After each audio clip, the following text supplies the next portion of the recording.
The Economic Community of West African States, ECOWAS, has lifted sanctions imposed on Niger and punitive measures levied against Mali, Burkina Faso and Guinea. The West African bloc, at its extraordinary summit at the State House, Abuja, on Saturday, also urged authorities in Niger to immediately release the country's former president, Mohammed Bazoom. Trust TV's State House correspondent, Kendi Amodu, reports. The extraordinary summit of heads of state and government concentrated on two issues: the political situation in Niger, Burkina Faso, Mali and Guinea, and the decision of 3 of the 4 countries to withdraw from ECOWAS, and pressing peace and security developments in the sub-region. Chairman of the ECOWAS Authority of Heads of State and Government, President Bola Tinubu of Nigeria, had set the tone for the meeting when he appealed to the governments of Mali, Niger and Burkina Faso to reconsider their decision to exit ECOWAS. This is why we must re-examine our current approach to the quest for constitutional order in 4 of our member states. I therefore urge them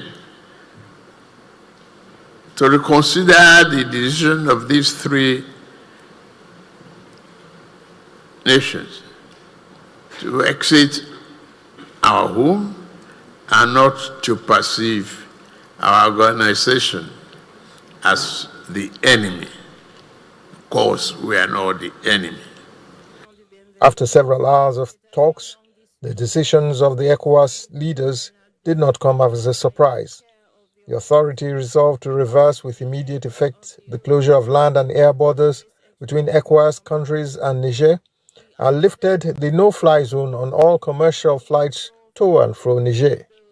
The authority also agreed to resume all commercial and financial transactions between ECOWAS member states and Niger, and unfreeze assets of the Republic of Niger in ECOWAS central banks. There is an array of sanctions. Some have been lifted, others have not been lifted. Not all sanctions have been lifted.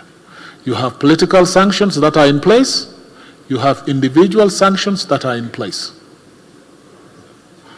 We felt there are certain sanctions that affect the common person a bit more, and the leaders on humanitarian grounds have deemed it important and necessary to remove those sanctions. According to ECOWAS, its decision is based on humanitarian considerations, especially as its members are in the holy month of Lent and preparing for the holy month of Ramadan. However, the withdrawal of Mali, Niger and Burkina Faso have deep institutional implications, as it will require the closure of 4 regional entities in Burkina Faso, 2 regional bodies in Mali, and 1 regional office in Niger. In turn, this will affect the job security of some 130 ECOWAS staff who are citizens of these 3 countries. Covering the extraordinary summit of heads of state and government of ECOWAS in Abuja, Kendi Amodu, Trust TV News.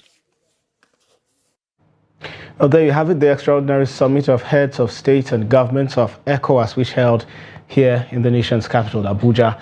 And joining us now to discuss more, especially on the sanctions which were lifted on Niger, Burkina Faso, and of course Mali and Guinea, we have Ambassador Haruna Warkani. He is a retired diplomat. Welcome to the News Hour, Ambassador. First of all, I know that this is an I told you moment for you, but however, would you say that the regional bloc has now eaten its words following the first call you made when all of this first happened?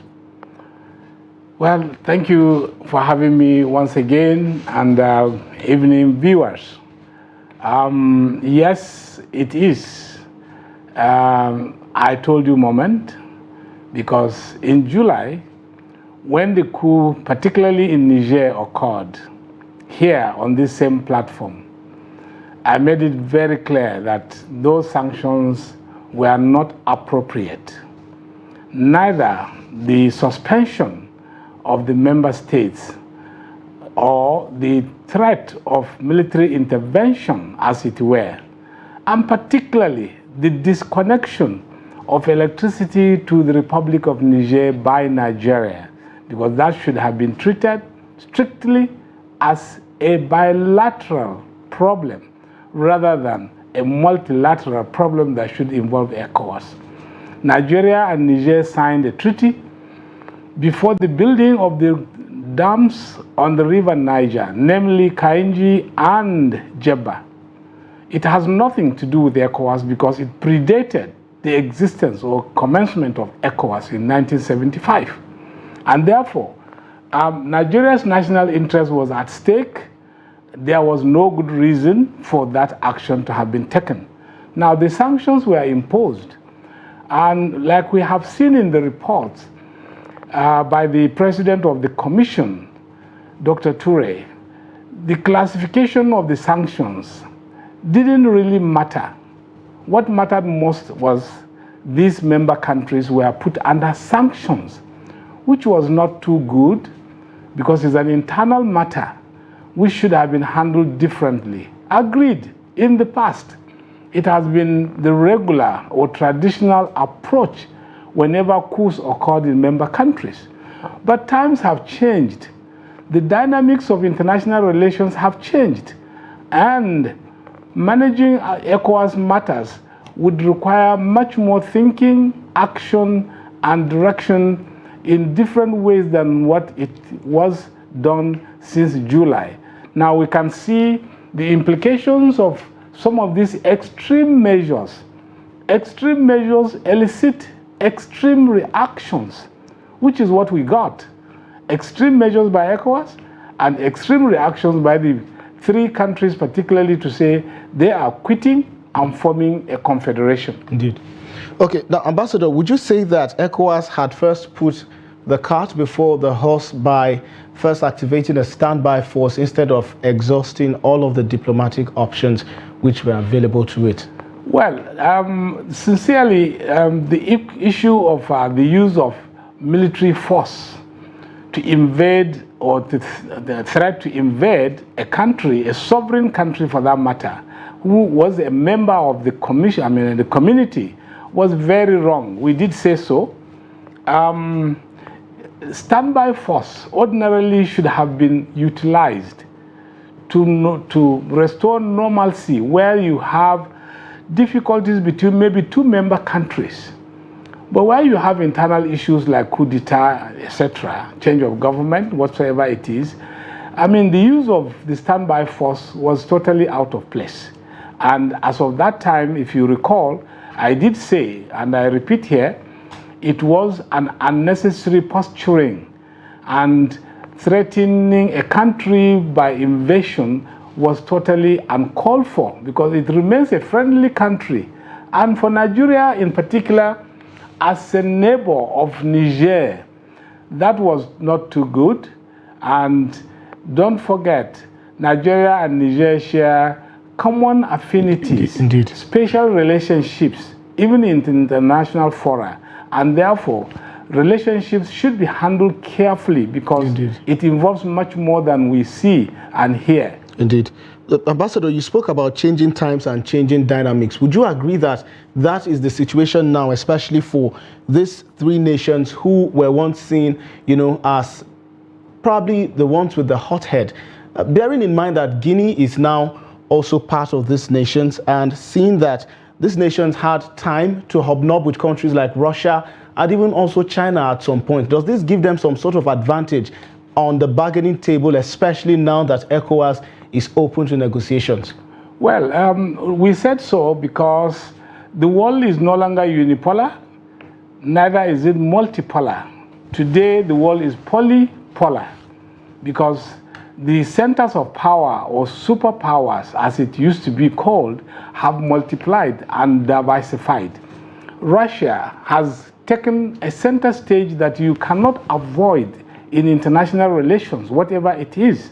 And don't forget, in faraway Central Africa, that country suffered so many years of neglect by the international community when the bandits or terrorists overran the country, literally speaking. United Nations peacekeeping were there, France was there with its bases and what have you. Nothing happened until Russia stepped in, restored peace and democracy. Now, in the sub-region of ECOWAS, we are witnessing the same thing.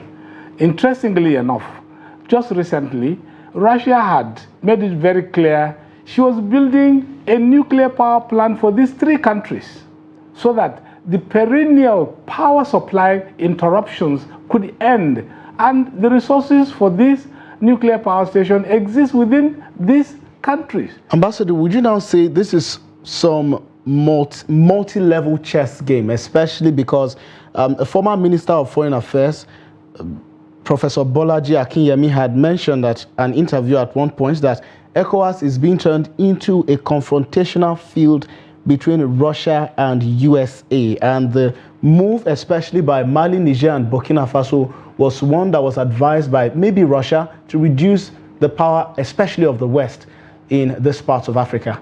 Well, clearly, we did say Russia has emerged as a very credible superpower on a different platform altogether. Russia is not here to colonize.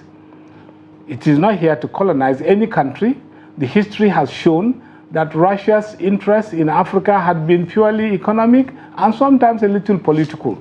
Now, no country of the superpower levels has ever exhibited this kind of friendship to Africa like Russia.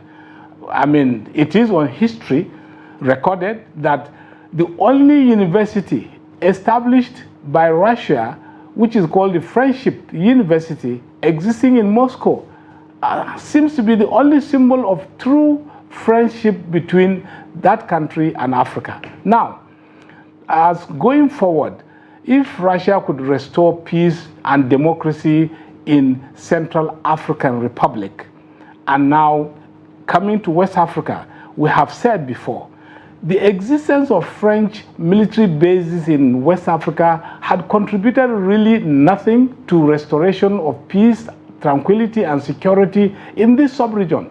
Therefore, the France and its allies, America in particular, poses more threats to West Africa than their activities here. And therefore, even the Nigerian government, I think time has come for us to rethink our foreign policy positions and practice by looking very closely at what France in particular has done as damage to Nigeria and the issue of, for instance, the Boko Haram. You cannot distinguish between this and the other.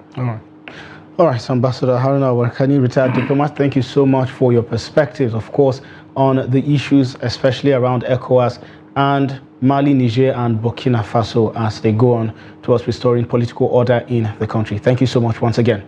Thank you for having me.